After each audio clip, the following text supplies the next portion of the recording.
Good evening, everybody. That was a shame. I thought we were looking really good. And then you lose 3-0. It's unfortunate for the boys. I think George has very kindly let people come in, and we've put some chat in the chat sidebar just to let people know that we were just watching the end of the game. I'm just going to give people a few minutes to switch from watching the game wherever they were watching it to join us here. So we'll just leave it a few moments while people join us. And George will probably send me a quick message just saying when we've got a number of people in. And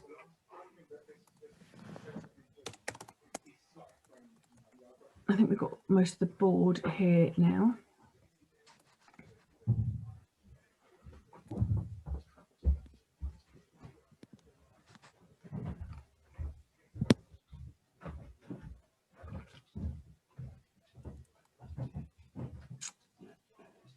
Okay, we've got 100 and nearly 200 people in the meeting now, so we'll kick off.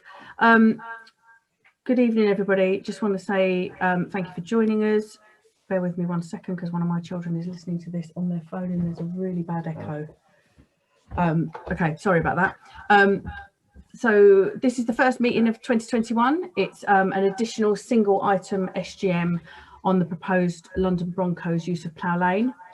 Thanks for your patience while we watched the end of the youth game, and say such a shame that they lost. They had a great run in the FA Youth Cup again for the youth.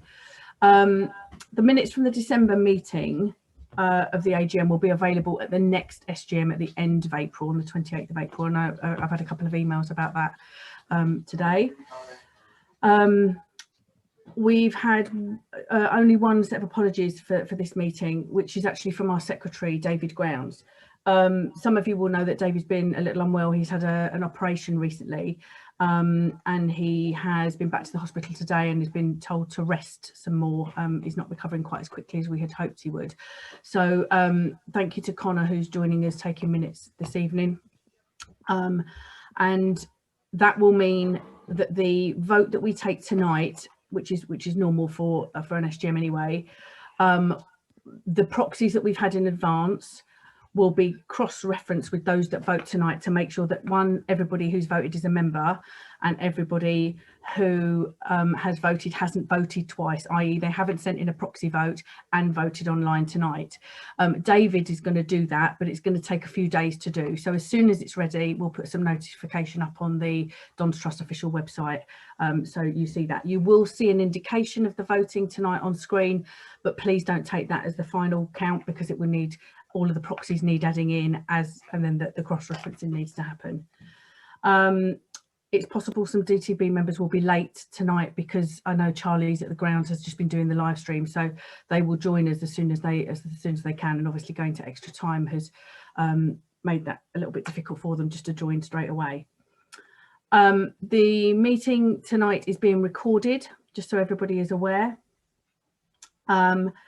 And I understand from previous feedback from members that when you use Zoom, when we're voting tonight, it's sometimes better for it to be done on a laptop rather than a device. I don't know, I'm afraid. I use a laptop all the time. So when we're doing the polls, and we'll do a trial poll in a minute, George has very kindly set up a trial poll, and we'll do that just so we everybody gets to see how it works. Any questions that you want to raise this evening, please use the Q&A button. Anything that goes in the chat won't be picked up where all the board members are trying to follow the Q&A. And I'd like to thank Luke and some of the other board members who have been leading the work on the Broncos proposal, and who've been engaging on pro boards and social media, answering questions in advance of tonight. Lots of questions have already been raised and answered. I think, and I'm hoping I'm right, this is the only time that we've ever put out a second notification with further information in advance of an SGM, and that's all part of trying to give you as much information as possible so you can make informed decisions. And then just a plug really for the next SGM is on the 28th of April, and the deadline for resolutions is tomorrow. If anybody's thinking of putting something in, you've got until tomorrow to do it. So as I say, the meeting's been recorded tonight. Questions into the Q&A. Voting tonight, results will take a few days to come out and be put on the Dons Trust official website. Ideally, we'd finish about 10 o'clock. It's a single item meeting. If we get to about 9:30 and it's still going quite strong, I might just suggest we take a break for 5 minutes to allow people a comfort break. I know that's been requested in the past. So we'll have a bit of a practice with the poll. George, do you want to put the question up that and I say this is just so people know what to do and how to vote. So I'm hoping everybody can see the vote here, and it's so who was your man of the match from tonight's FA Youth Cup 4th round game against Tottenham, and there's a selection of choices there if everybody would like to click their vote. I'll give you a couple of minutes to do that.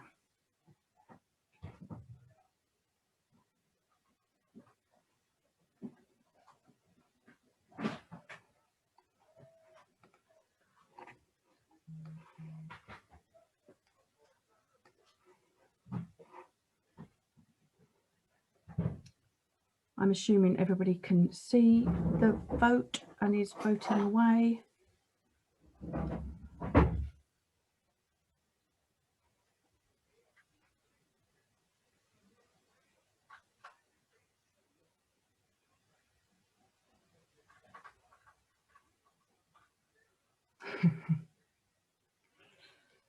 Okay, George, can you put the answer up?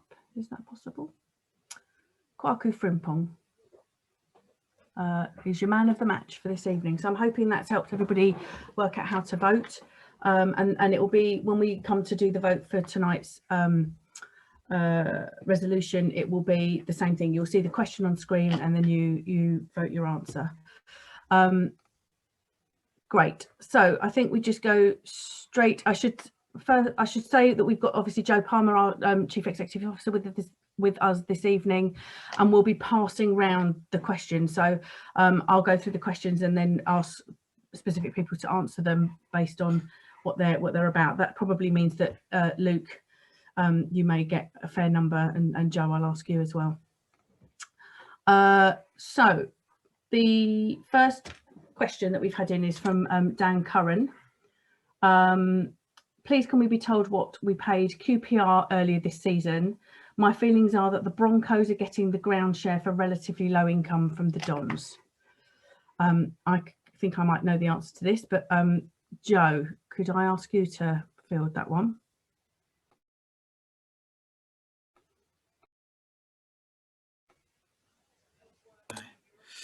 So, good evening, everyone. Yeah, bit of a shame about tonight, but yeah, they did play well for the most of the game, and obviously when they're chasing it, that's going to happen at the end. So, but yeah, I thought they fought really well, particularly in the second half. But anyway, on to the Broncos. So I can't give details about what we paid QPR. That's confidential between us and QPR.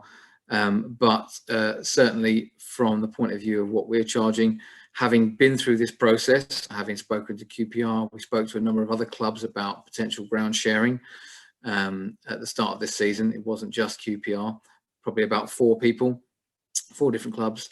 And so from that, is where we sort of based our numbers from for the Broncos deal.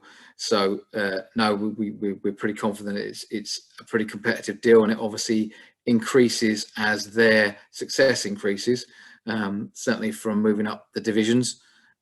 So we share in that, so we get a greater income when they go up, and obviously we've put a lot of commission elements in as well. So again, on their success, we make more. So I think we're very comfortable with the deal that we've got there.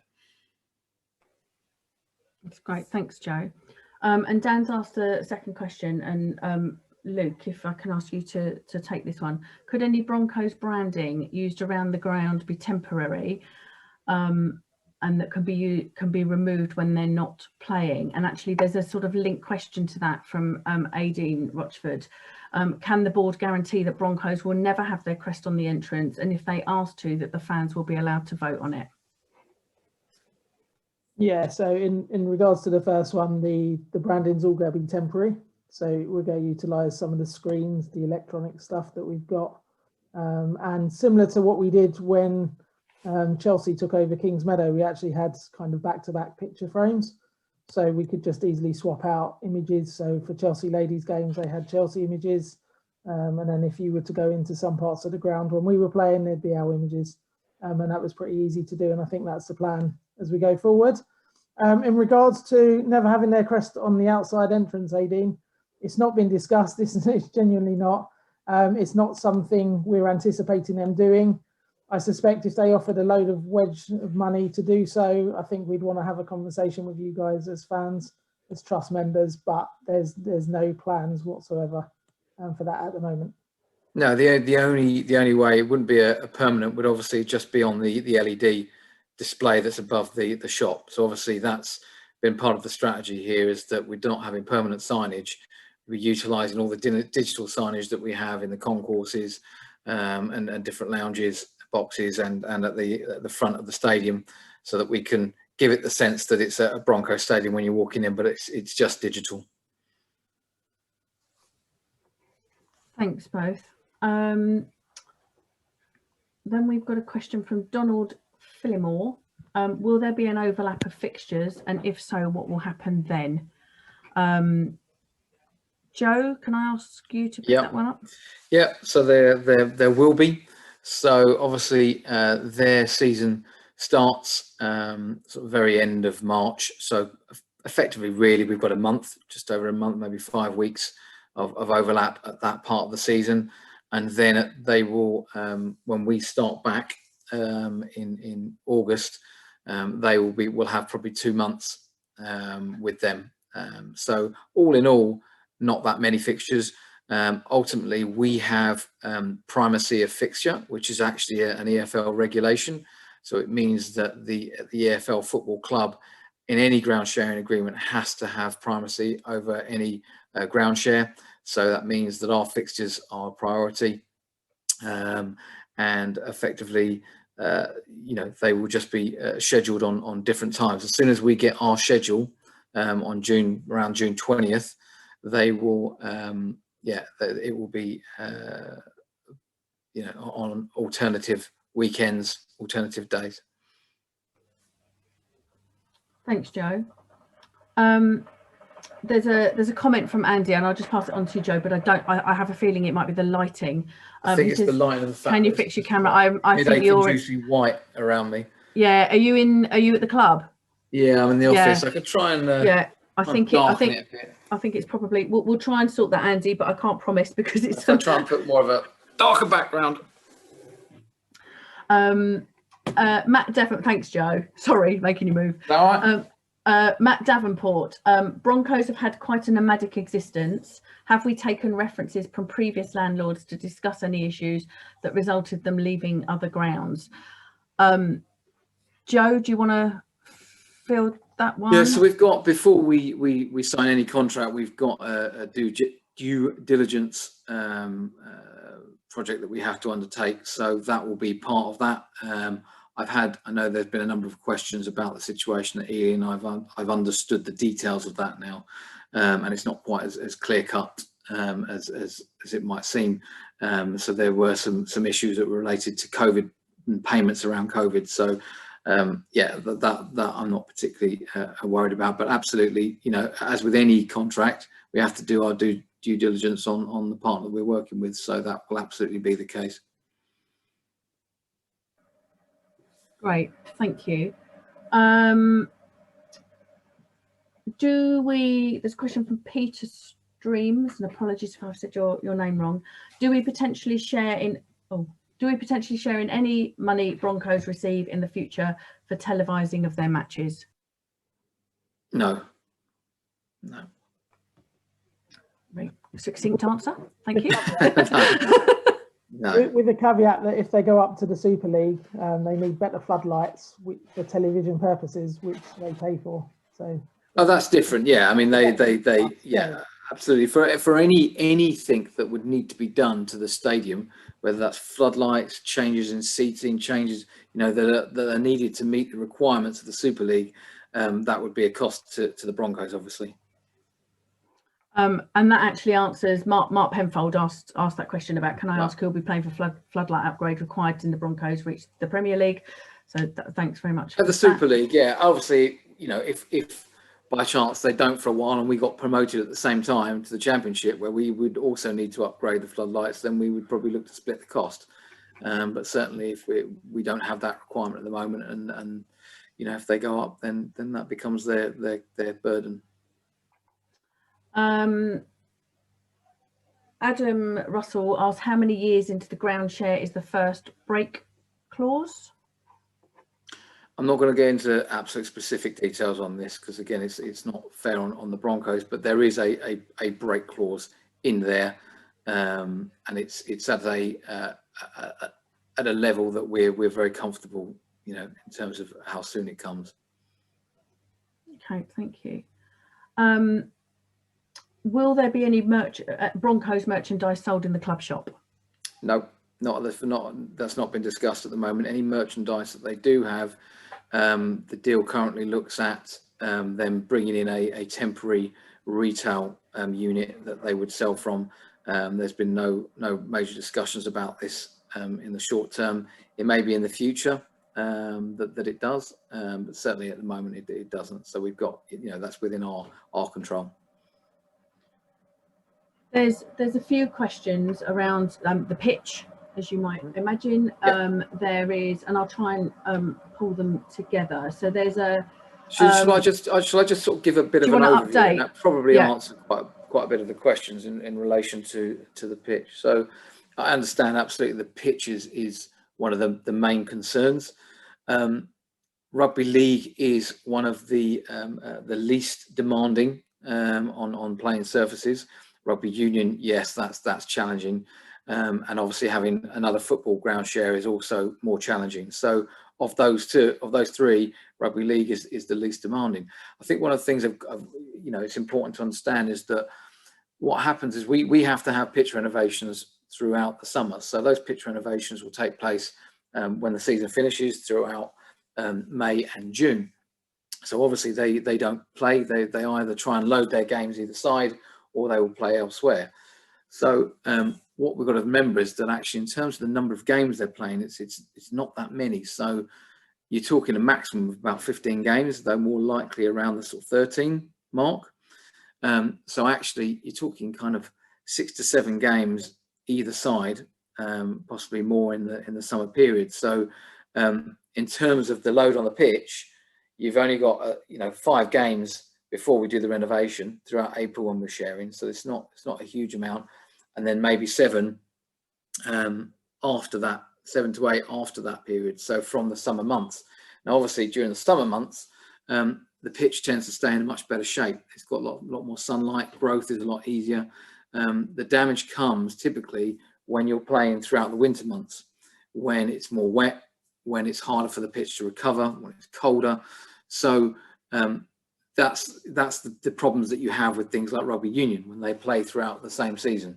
So obviously with rugby league playing through the summer, we will have a lot less issues with the pitch. So there's certainly no concerns about the ability of the pitch to stand up to the demands of rugby league.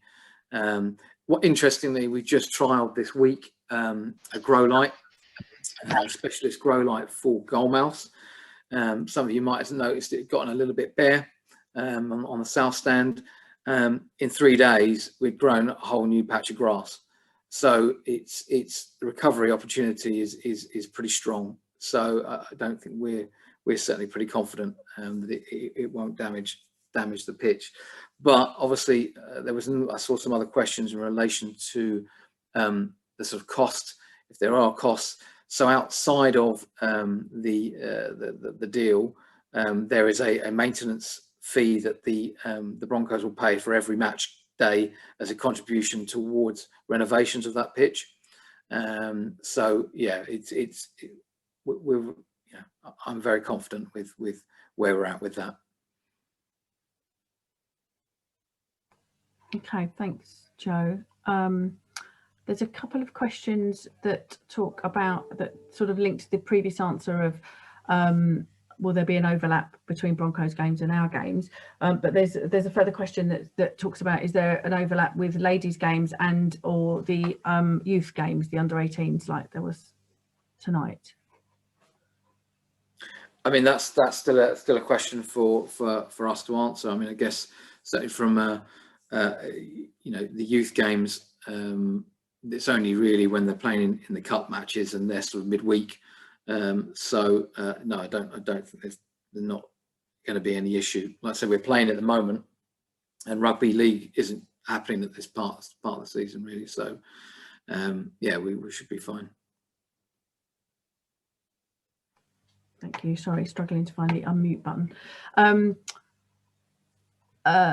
There's a fair number of questions, and I'm going to need other board members just to keep an eye on them for me to link them if I miss them, because I think there's 14 or 15 coming in at a time.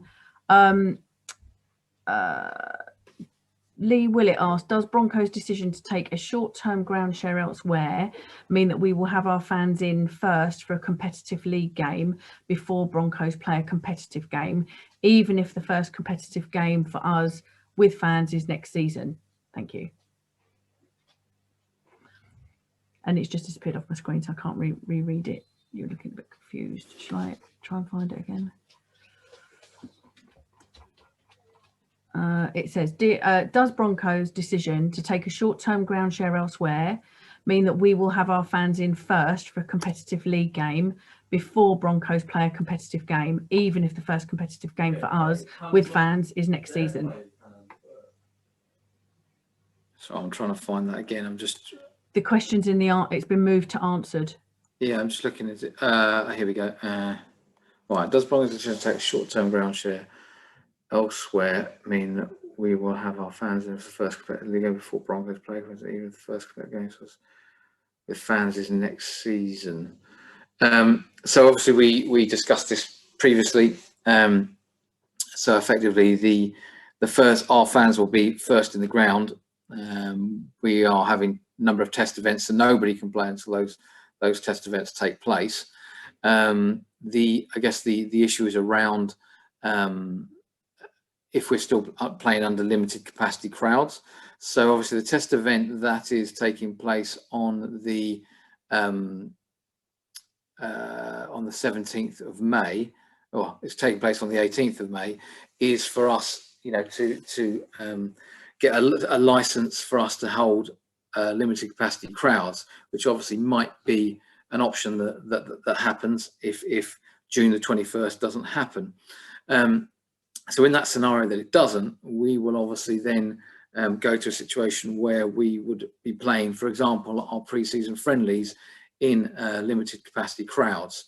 So the idea, as I understand, that we discussed was that we would play that first limited capacity crowd game as a friendly, and then the Broncos would be able to play their league games after that. And that, again, they'd still be under the same restrictions as us, so they'd only have 25% capacity opportunity as well. And then in terms of full capacity, so obviously again, we would then be the first team to have played a full capacity match in there before the Broncos do. So I think Lee was asking about I think have they signed a short-term contract somewhere else, and does that make a difference to any of that you've just said? I don't know, not that I'm aware of, no. Cool. Okay. No, I think they're fairly flexible there, I think, from memory. Thank you.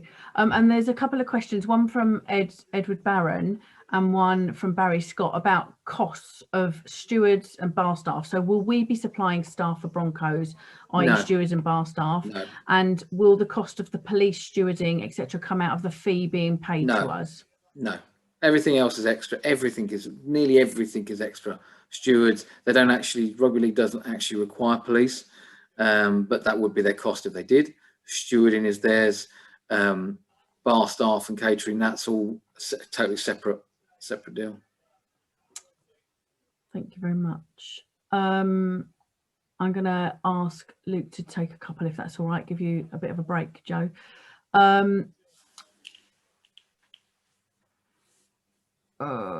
Rob Crane says, we want to eventually do more development work to improve and expand the ground. One of the only windows we have to do that work is in the summer. How would Broncos presence affect this? I think that's actually a longer term question, as much as we'd like to get the stands redeveloped quickly. I suspect the first bit is the refinancing of the MSP loan and the bond money, which some of it's being repaid in 5 years' time. So we need to get that sorted first, or 4 years' time now. So we need to get that sorted first before we even start worrying about you know, what developments we can do and whether the Broncos are there or not. Thank you, Luke. Angus Brown asks, can we have more clarity on the expected net income? 200k over 15 ? Fixtures is about 13k per match, less additional costs we incur, but we can't pass on. What is the full list? I've seen reference to ground staff, stewarding, others. What is the rough total? And part 2 is loss of whatever income we'd otherwise expect to earn on a summer Saturday, weddings, hire bar staff. And that also links to a question from Aideen that says, can we still use our facilities for hosting weddings and other functions on Broncos match days? That's probably a Joe question.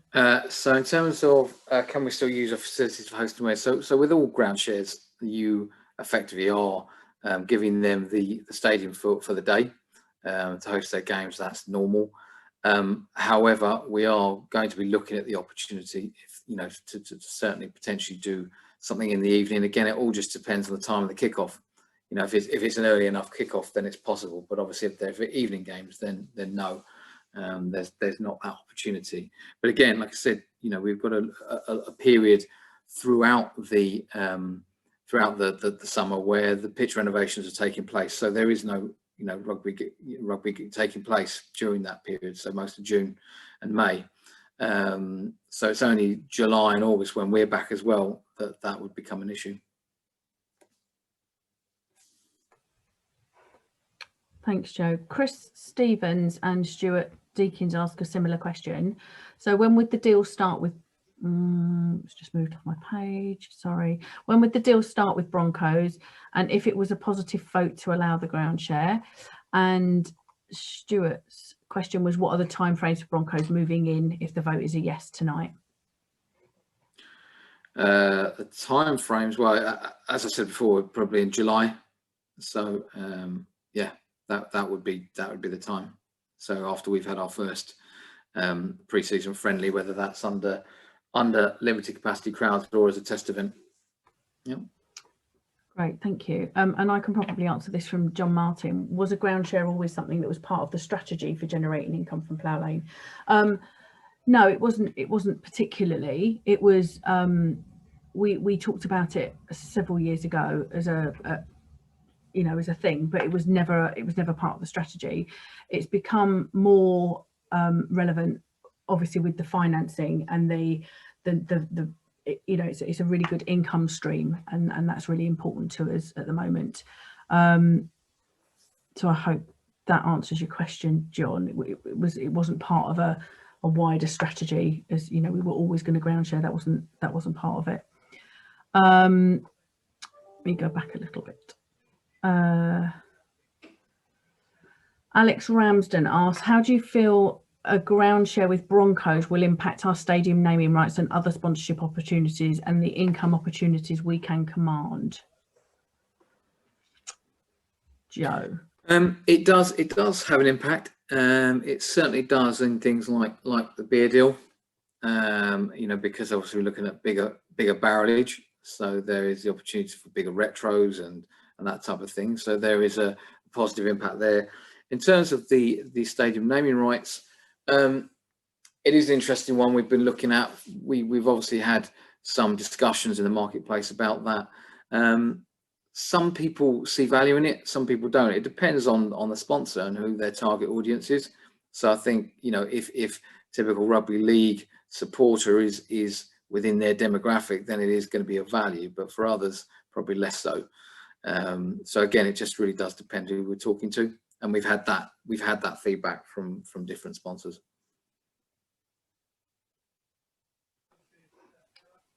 Thanks, Joe.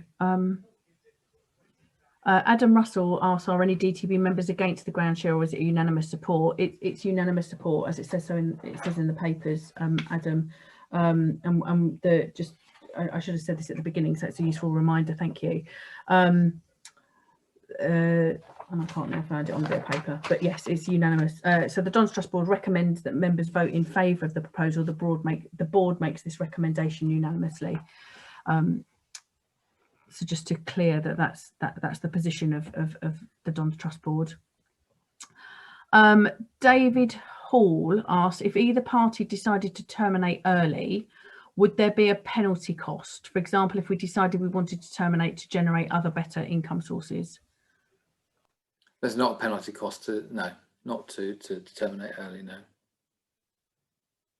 I mean, we're not just going to suddenly say no. You know, there should be a rationale other than the break clause that we have. Thanks, Joe.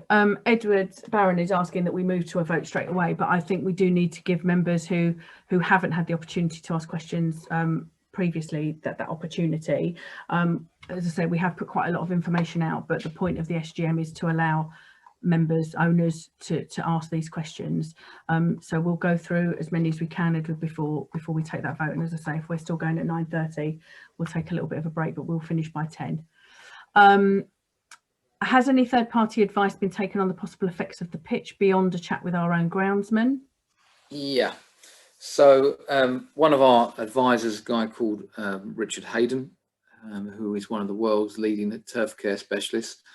He's the guy that led the installation of our pitch here at the ground. He has been the main sort of support for our groundsman in terms of dealing with various issues, and we have spoken to him extensively about it. And yeah, so there's nothing that he doesn't know about turf care. So we feel pretty confident. He's very confident. He said he was concerned if it would have been rugby union. But rugby league, he has no concerns at all. And I think you answered this question last night, Joe, so apologies, it's a repeat. Any truth in the rumours Sutton may want to share with us if they're promoted? Yeah, I can't comment on other clubs that have expressed interest in ground sharing. It wouldn't be fair to them. Peter Trigg, that's an interesting question. Is the rugby pitch length the same as for football, or do the rugby goals need to be positioned in the penalty box to provide a runoff area? Anybody good on rugby? so no. So with rugby, so we did a lot of calculations on this, and we can effectively have the smallest size allowable by IRB specifications rugby pitch. That's for rugby union and for rugby league. Rules for rugby union are a lot stricter. But yeah, we would move effectively. The goalpost would be near enough on the 6-yard box line at both ends, and then the runoff would be effectively well, more or less 7 yards basically to the AstroTurf part. So they've got plenty of room, because I think they only need to be 5 metre runoff, 5 metre try zone, and then they need I think it's 4 metres runoff, which they have. Okay, thank you. So Keith Brain asks, have discussions taken place with the council, and what were their thoughts? Yeah, no, absolutely. They have to, because we've had to go back to the council for planning.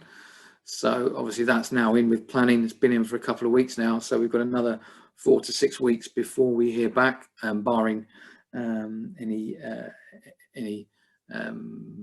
objections. But yeah, no, the council are really keen to have the Broncos here as well.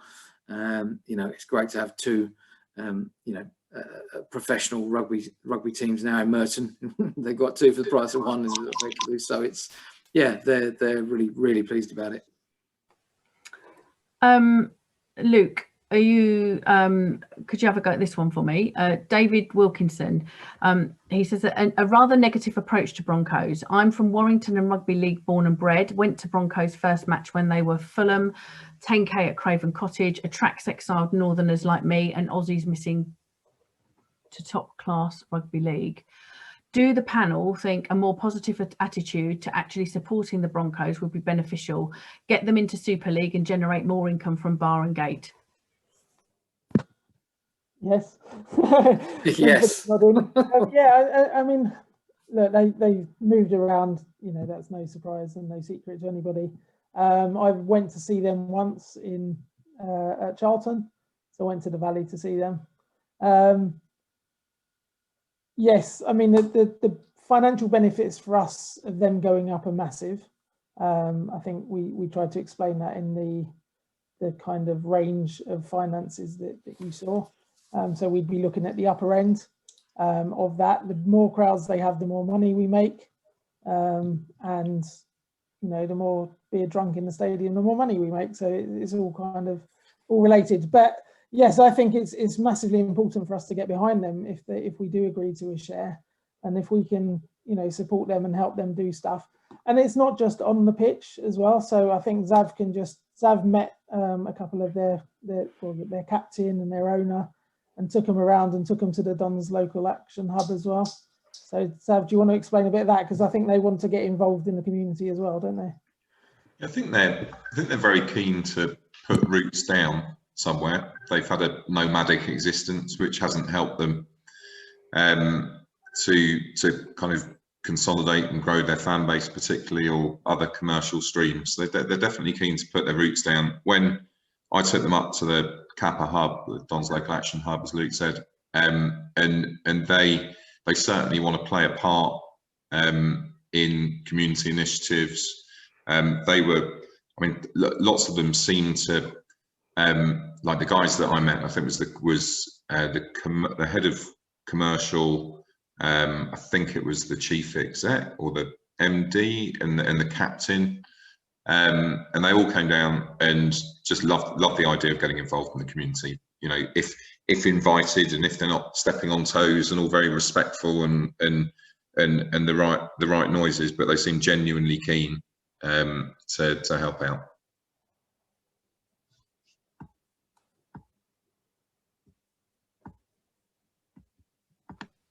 Thanks, Sav and Luke, for that. I was just answering.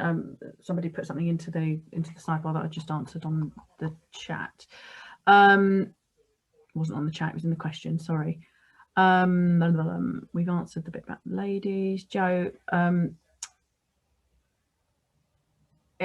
So Johnny Whitehead, actually, this is quite an interesting question. So he missed the start, but we haven't covered it. In your professional opinion, what is the biggest risk to us if we do go ahead, and what are the plans to mitigate that risk? So I didn't see that question, but what are the biggest risks if we do go ahead? Yeah, he says, in your professional opinion, what is the biggest risk to us if we do go ahead, and what are the plans to mitigate that risk?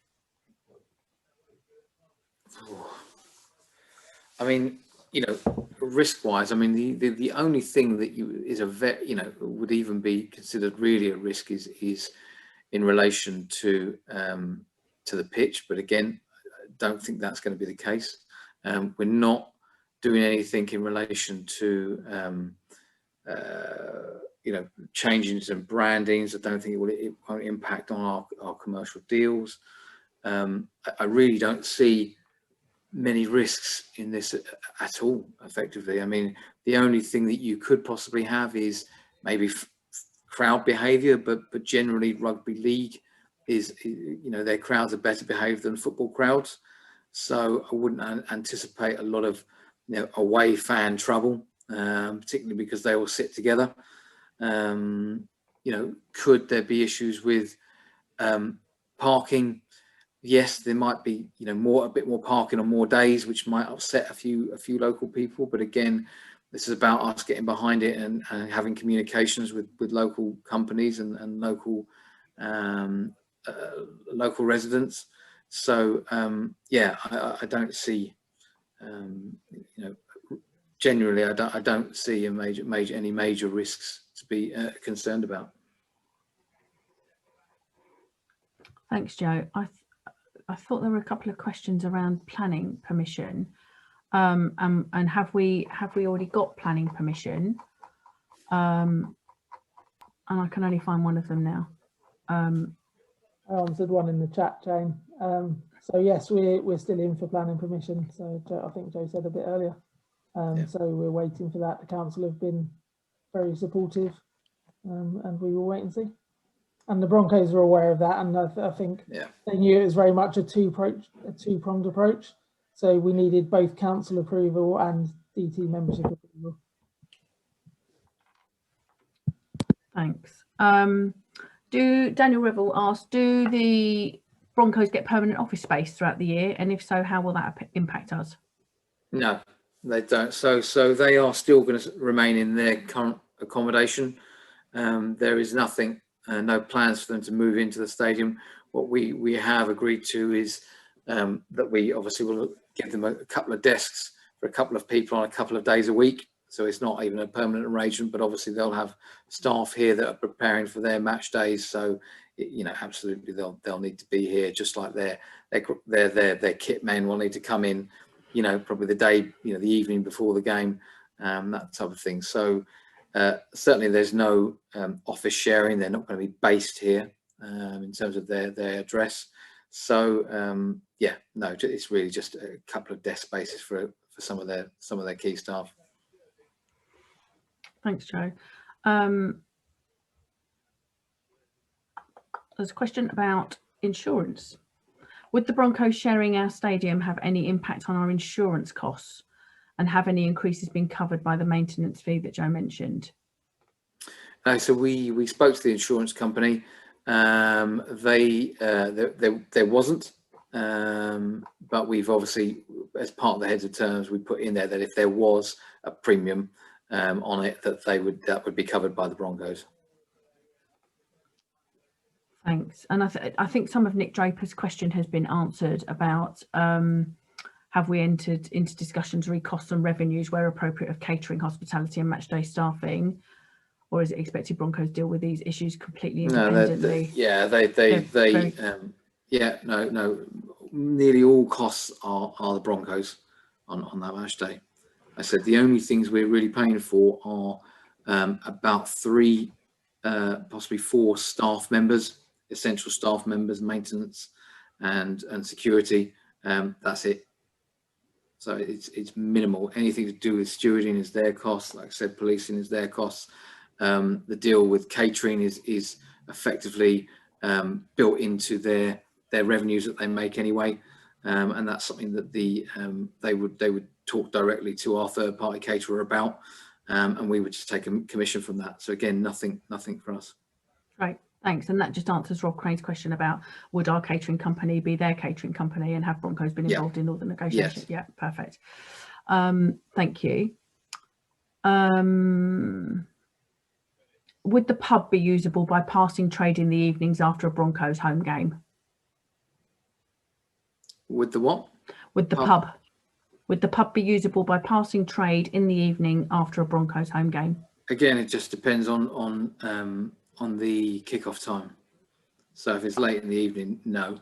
If it's a 3 o'clock, we need to look at that, because obviously licensing restrictions are that slightly tricky for us, even as well, for drinking in the pub afterwards. I think it will be possible, but again, it's something that we need to work with licensing on.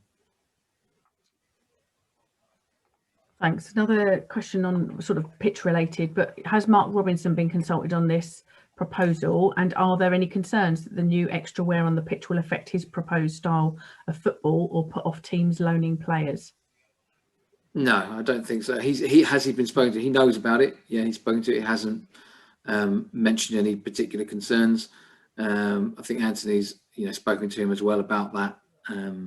So no, I don't think so. I think you'd be really surprised. Everyone would be very surprised by how little damage is actually done to the pitch, particularly given it's a hybrid pitch as well. So, you know, there is less damage from rugby league than there is from football. There's a couple of questions about seats. So do our debentures, if we bought debenture, does that count? Can we use that for the rugby games? And the answer to that is no. And then the second one is, could season ticket holders, non-trust members, get discounted Broncos tickets? Yeah, that's one for Broncos, that one. I did mention it to them.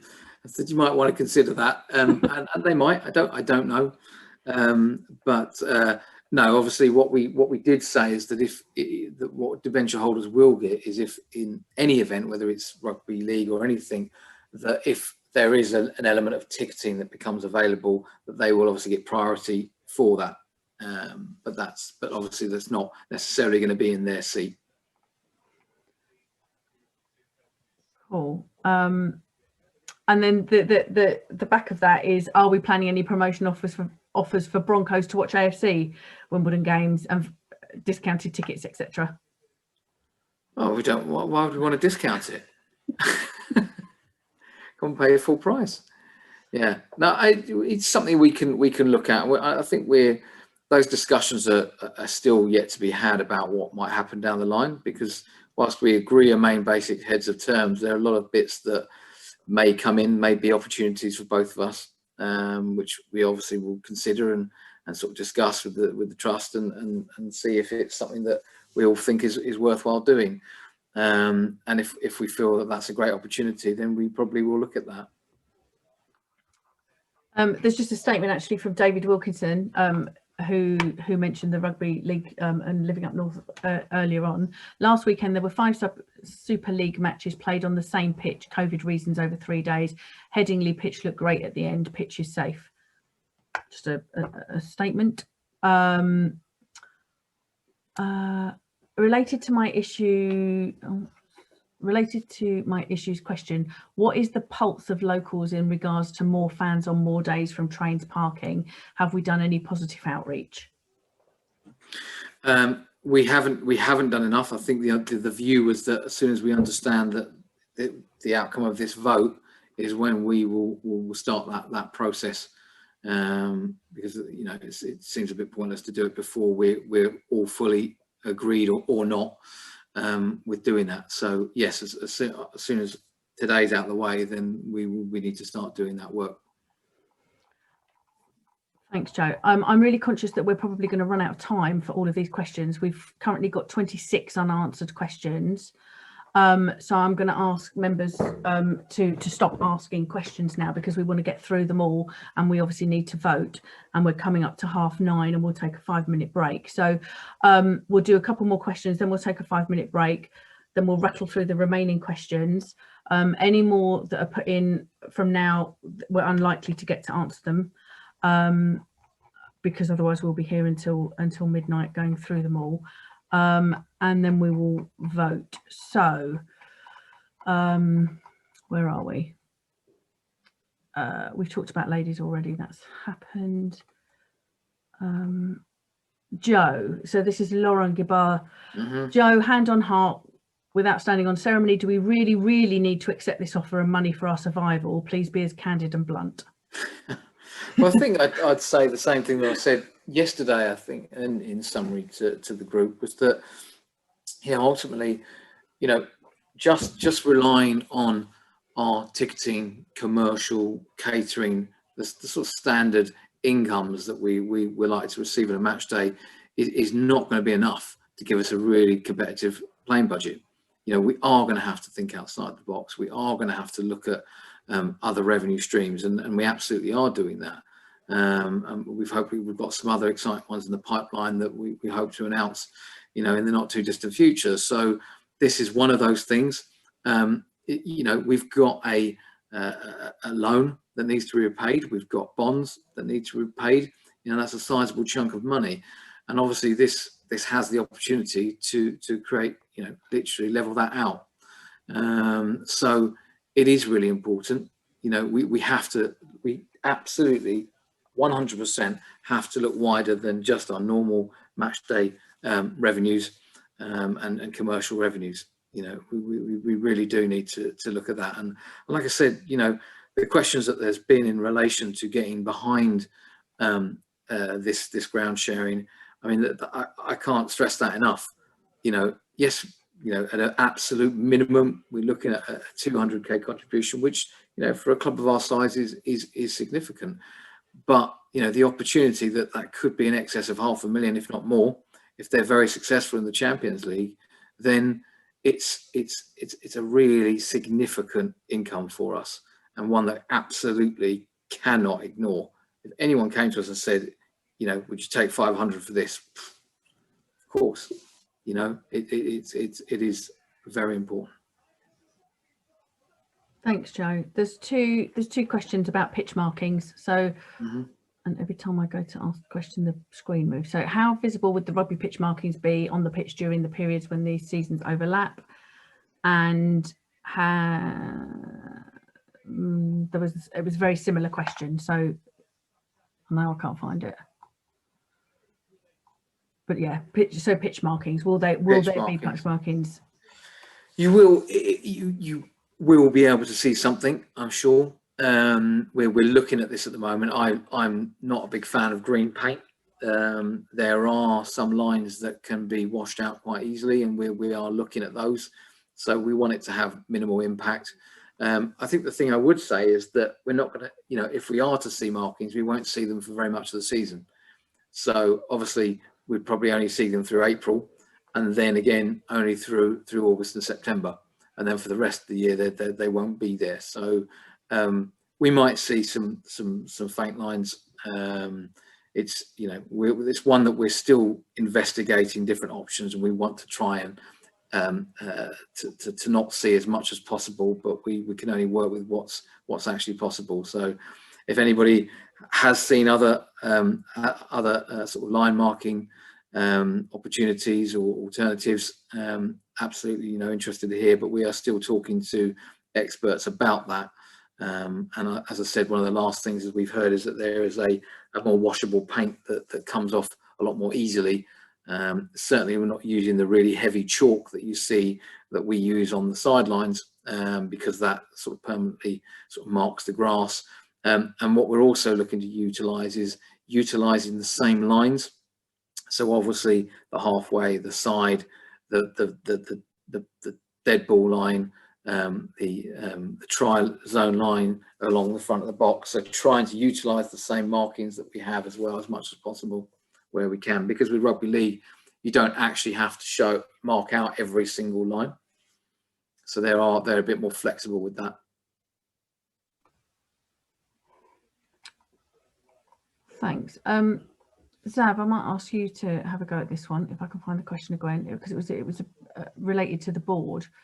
It's Tim Probert, and has the board had any thoughts on how we will encourage Don fans and perhaps locals to attend Broncos games?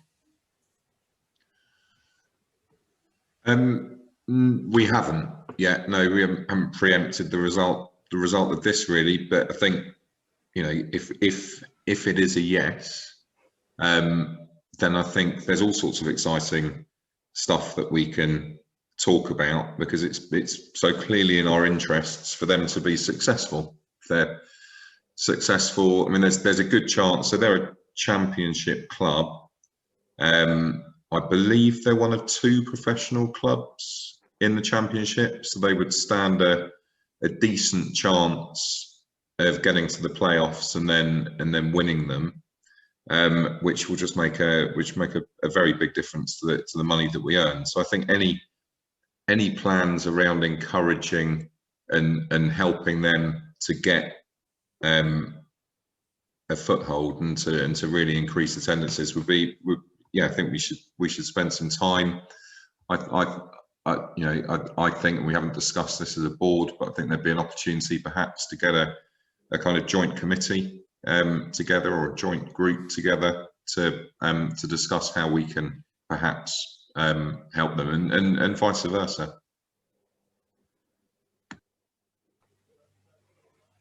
Thanks. I think Siddharth Kumar has asked the same question a couple of times, and I think it was answered earlier, but he obviously missed the answer. So it's to do with exactly when in the year will Broncos play at the stadium? What overlap is there with the football season? This determines extent of impact on the normal football games in club, or do they have a full year for their pre-season practice and post-season? So they start the very end of March, and they finish, depending on their cup runs, into October, but generally end of September, very beginning of October.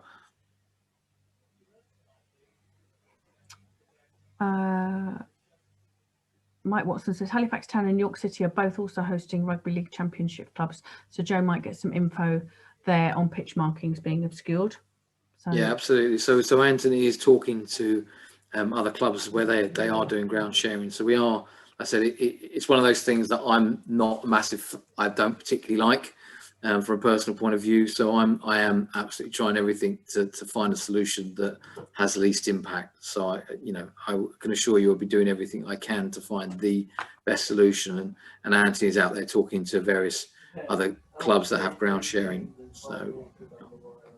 Okay, we've reached 9:30. People have messaged previously to say that they would like a comfort break after an hour. So we're going to take a 5-minute comfort break. Go get yourself a cup of tea or a drink, or go to the loo, whatever you need to do, and we will resume asking questions.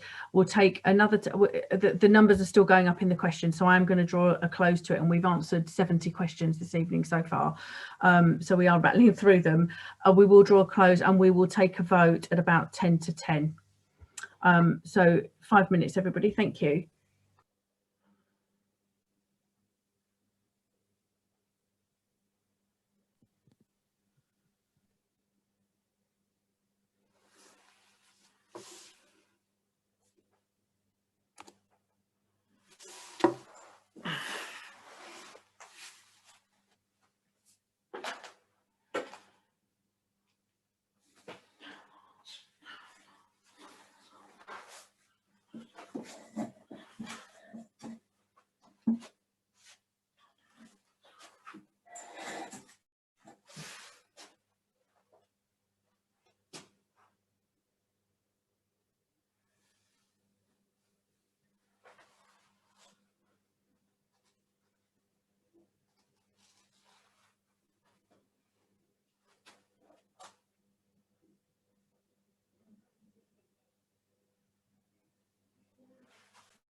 Give it a couple of minutes for people to arrive back. If when the board are back, they can put their cameras back on, that'd be really helpful, so I know that people are back to respond to questions.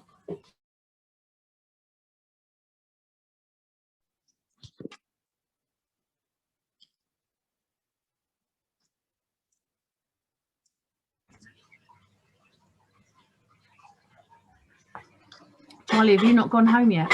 No. Go home. Is that all right, everybody? Apologies. I am dialing in. I just lost it because someone phoned me. So I am listening. But if anyone's got an urgent question, please pass it my way afterwards. I'm going to cycle home. How are you going to vote, Charlie, if you're on your bike? Sorry? How are you going to vote if you're on your bike? Well, I'm gonna hopefully hear the audio still connected. Here, stop, and then exercise my democratic right. Perfect plan. Good luck. Cycle safely, Charlie. Thanks, everybody. Charlie's been at the stadium. For those that don't know, Charlie's been at the stadium tonight because he was doing the live stream of the youth game for us. So thanks, Charlie, for that. But he's now got to go home, cycle home. So he will step aside. Okay, we'll carry on. There's a couple of questions, Joe. Just picking up on the point you made about the venue not being available when Broncos are playing. So I think, am I right in saying that Broncos play on a Sunday? You're on mute. Joe, you're on mute. Hello? Yeah? Yeah. So they play, sometimes on Sundays, sometimes on Friday nights as well. Okay. So I think it will have, in terms of weddings, I think it will have minimal impact. And obviously, I said, in terms of when we're doing the deal, you're obviously taking in consideration that you won't have use of the stadium. So if we are able to, on occasions, get in there for a deal, I mean, the Broncos have been, they're pretty accommodating. And I think they're, more than happy to try and enable us to get in if we need to for an event. So I think it will be minimal. And like I said, it would just be upside for us if we can, because ultimately it's been a factor in the fact that we won't have the availability of the stadium or any of the facilities. So and just so I'm clear, because so Broncos play on a Sunday, we play on a Saturday, obviously, but quite a lot of people have weddings in the week now. I'm assuming that's we can still hire out the venue for weddings in the week. Use the venue that way. Saturdays, and there'll still be, because they don't typically play on Saturdays. That's fine. I was picking up on, so AD and Adar will be missing the boat for establishing ourselves, but actually it's about Broncos play Sundays, we play Saturdays, so there'll be some weekends when we're the issue if it's a Saturday wedding, but actually people get married. Yeah, we're more of an issue. We're more of an issue for that. Our matches are more of an issue for that than Broncos. Cool. Certainly, if we had another football team, that would be a lot worse. Great, thank you. Is the pricing for this deal index linked, e.g. to inflation? Is Ed still around? Is Ed around for that one? I am. No, I don't think so. No. Well, so what we've got at the moment is we're only at heads of terms, so there's a lot more detail that's obviously going to go into a contract. So the heads of terms is not every single item in detail in the contract. So that those sort of clauses typically come in at contract stage.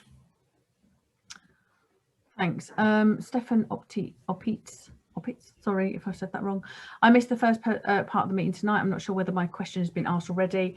What are we going to spend the money on that we get from Bronco deal to back the deal? I would need some assurance from the board that at least 75% of the profit would be used to reduce our debts. And I think there's a similar question about whether it would go to budgets, where the money would go. Well, I mean, ultimately, it can go wherever we want it to go. It's uplift on our plane budget at the moment, but obviously it counters, because effectively the loan is working against our plane budget. So either way, it's working, against the debts. Thanks. How does the Broncos ownership model fit with our values, and what happens if the sorry, got halfway through reading it and it shut off the screen. There we go. Sorry. How does the Broncos ownership model fit with our values, and what happens if the Broncos current owner was unable to support them any longer? Would they still be financially secure?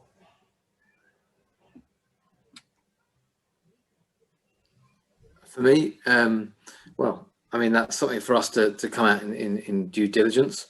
You know, maybe our fans will get together and want to buy them. I don't know. You know, maybe their fans will be inspired by us and decide to buy their club out. You know, it's the same with any club that we could be ground sharing with: football, rugby, whatever. Certainly, what I do know of the owner at the moment is he's very intent on taking the Broncos to a better place. They want to have a solid footing, a solid home, and they want to engage more in their community, and they want to be a more professional club. So I think they seem to be doing things the right way. So, you know, it's difficult to say, as it is with any partnership. I imagine you're not going to be able to answer this, but what would be the payment schedule, e.g. paid for the season up front, after each game, or in arrears? Oh, I do have that in the heads of terms. Oh. Yeah, I do. I'm trying to remember that. We did put this.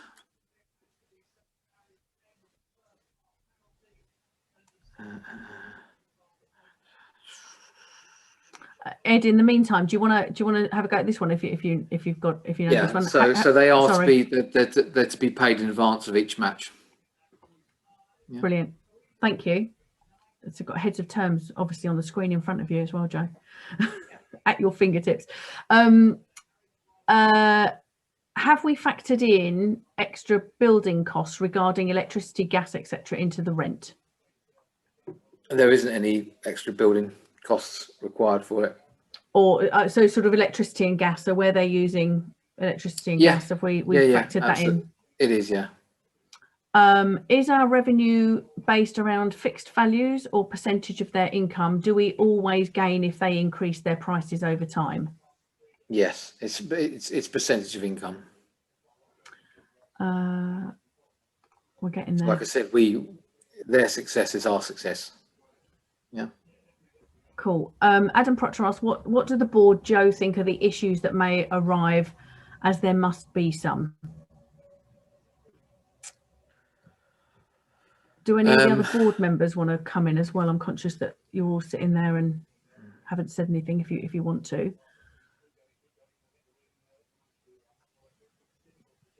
I'll answer, Jane. I think Joe answered that to some respects earlier. So you've got the potential of crowd trouble, although that doesn't seem to be a big thing in rugby league. You've got the opportunity kind of cost. So i.e. what we've talked about already. If you host a game on a Sunday and you get 2,000 rugby fans in, you might not be able to have a wedding for 500 people. So there's an opportunity cost there. There is a risk of, you know, it upsets and alienates some of the local residents, I guess, who don't want more sporting events there.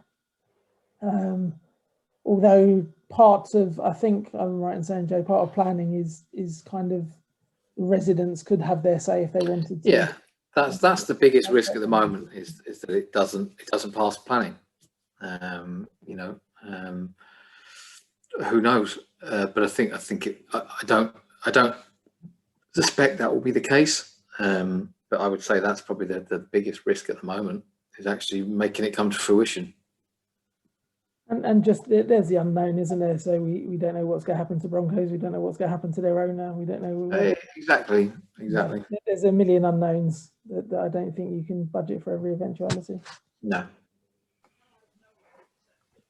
Thanks. I can't remember what Scott Thomas's question was, so apologies if this doesn't make much sense. He says, I don't think the answer was very clear, and I know this is a big issue for many people. So to clarify, there definitely is a scenario where the Broncos play competitive games with a crowd before Wimbledon do, as Wimbledon's games prior are likely to be friendly. Yes. Yeah. Great, thank you. I think the view on that was income. You know, because they're ready to pay, and we'd be missing out on that. And actually, I was under the initial conversations were around making sure that our fans were the first ones into the stadium to see a game, regardless of whether that was competitive or friendly. Seemed to be the bigger issue for people, rather than whether it was a league game or a friendly game. And it's worth probably just doing a plug for the event on the 18th of May. Tickets are now available for debenture holders and non-refundable season tickets from the 12th of April. Can't remember what the final what the exact dates are, but it's all on the website. So if you haven't booked your tickets, it opens today. Do so. Do book. So a lot of people have today. So 500 have done it today, which is effectively about 25% for this match. So it's actually a pretty decent day in those terms. But yeah, do make sure you get on there and it's a free event. It's free. It's free. Go look. Your bubbles, and it automatically populates you a place within the stadium with your bubble. Unfortunately, we can't put you in your seat. It's all an algorithm with the ticketing system, and it's designed to optimize so that we can get as many people into the stadium as possible. So unfortunately, it's very important that you understand that everything's about you being in that bubble, and we're just trying to optimize to get as many people in as we can. There's a really good article on the website about just how different that match is going to feel. So it's worth reading, just so you know that it's going to be a very different type of, partly because it's COVID secure, but also because it's a safety game, as it were, a safety certificate game. Yeah. So it will feel so we have to different. So it has to be successful for us because we need to pass. So it's really important that everyone obeys the sort of the signage and what the stewards are telling them and what things are said on the tannoy, so that it goes as smooth as possible, and that the council and the safety advisory group then sign off our safety certificate for those type of matches. So we really need everyone's help in getting that signed off. We're down to the final 3 questions. So are you able to give up lift? Are you able to give up lift this will give to the playing budget? Not sure I may understand that, but understand some of the commercial details will need to be kept secret, but would be useful to get an idea of just how much this might help us with on-field aspects of the club. And it sort of links to Aideen's question, which is just to clarify, the 200k is an absolutely guaranteed minimum income, regardless of their attendances, even if there's another lockdown. And for that money, all they actually get is use of the stadium for their games, but they pay for every other match day cost. So yes, the 200k is more or less what we think is a minimum guarantee. That's not regardless of attendances. That would be based on them effectively getting the same attendances that they do currently. None of us believe that would be the case. We all believe that it will actually increase. It will be more than what they have currently. But that is, that's what that 200 is based on. If there's another lockdown, so what we were discussing earlier in the year was in relation to a fee for playing behind closed doors. The fee we gave to them was high, and they obviously, felt it was better for them to play behind closed doors elsewhere, as it was much more cost effective for them. So that's not in there. What we would that's one of the bits that we need to discuss in the contract, as to whether we just allow them, if we were in a lockdown scenario, to play elsewhere until that stopped, or whether we build in a cost. But we will obviously put in a cost if they choose to stay playing, behind closed doors with us. Great, thank you. And the final question: if a football team, like for example QPR, approached us to explore a ground share, could we feasibly also accommodate them alongside Broncos, given the differences in when games are played? So interestingly, when we spoke to Richard Hayden about that, could we take more? He said actually the pitch probably could take it, but it would start to need a lot of maintenance and a lot of care. You'd need a lot more than 2 grounds, when that's for certain. Working on it, and a lot of lights to keep it in shape. It is, I said, it's possible. It just would require a lot more investment to keep the pitch in shape. That's great. Thank you, Joe. Thank you, board members who've chipped in with some answers. We're going to move to the vote now. The vote will appear on screen, the question as set out in the resolution. You'll get options of yes, no, I think are the two options, and there will be, as I said earlier on, you will see once we've all voted, you'll see an indicative response. That is not the final vote, because there's a couple of hundred proxies that we've had beforehand. They all need to be cross-referenced and checked to ensure that no member has voted more than once, and also that everybody who has voted is a member. David Grounds, our secretary, is going to go through all of those in the coming days. He's not very well at the moment. He's recently had an operation, so it will take a couple of days. As soon as the result is ready, it will go onto the Dons Trust official website. And so, George, if you can put the question on screen, please, and I can ask everybody to vote. Charlie, if you're cycling, you need to stop.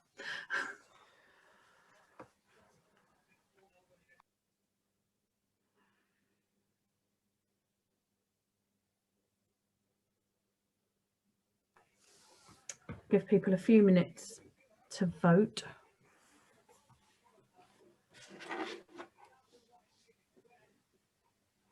I'd just like to thank everybody for engaging this evening. We've gone through, I think, there's been 90 questions in total, along with all of the information. There was a Meet the DTB last night. Charlie is cycling along, look, that's quite scary. There was obviously the Meet the DTB. Thank you, Joe, for giving up quite a lot of your time last night and tonight to field questions. We know it's a really important decision to make.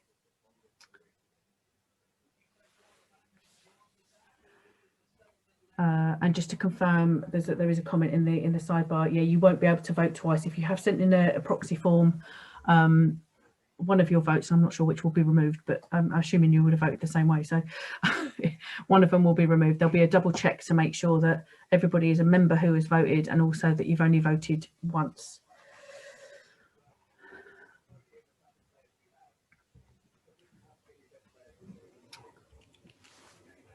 Okay. We've got 275 people on the call. So George, I don't know whether I don't know how it works, whether you can see a running tally or not, but we'll give people another couple of minutes just to work out if it's different on a device and you need to call it up.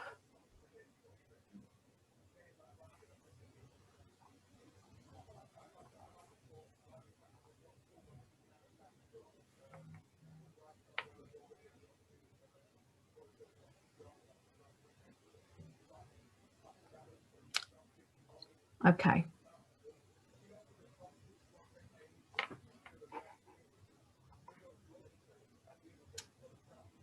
There's lots of thank yous going on in the sidebar. This is part of owning your club, right? That we are accountable and transparent with you, and that we give you as much information as you need to make informed decisions. And we realise that's difficult sometimes. It's one of the reasons why we sent out the second paper to you all in advance of tonight's meeting and did the DTB last night. Thanks to Luke for coordinating all the questions and getting some answers together, and also why from when we did the temperature test and things like that, we knew that you wanted some financial information. That we went to Broncos. Zav met with them, with Joe, and talked to them, and that's why we were able to put some parameters into the paper. We realised that it's really important to you. Okay, I think that gives everybody time to have voted. Does the result appear on screen temporarily? So that's as I say, this is indicative, 92% for yes and 8% no. The proxies will be added into that, and we'll be double checking it. So the final results will come out. But that's not a particularly close run thing by the looks of things.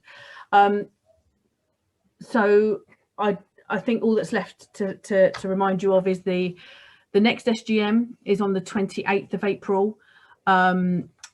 There will the papers for that will come out in a week or so's time. If anybody has got any resolutions they would like to put towards that meeting, deadline for those is tomorrow. Information about that is on the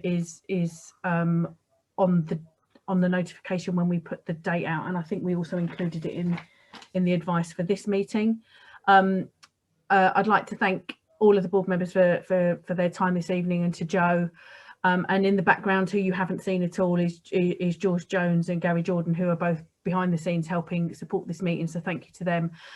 Thanks also to Connor, who's been recording the meeting and will be producing minutes from it. I think that's all. I think that's everything. Have I forgotten something? Is somebody going to tell me I've forgotten to say something? No. Okay. So thanks everybody. I would normally at this point say safe journey home, but I guess most of you are already at home, apart from Charlie, who's cycling home. Have a good evening, everybody, and hope to see you at a game soon in May. See ya. Take care. Thanks, everybody. Thanks, everyone.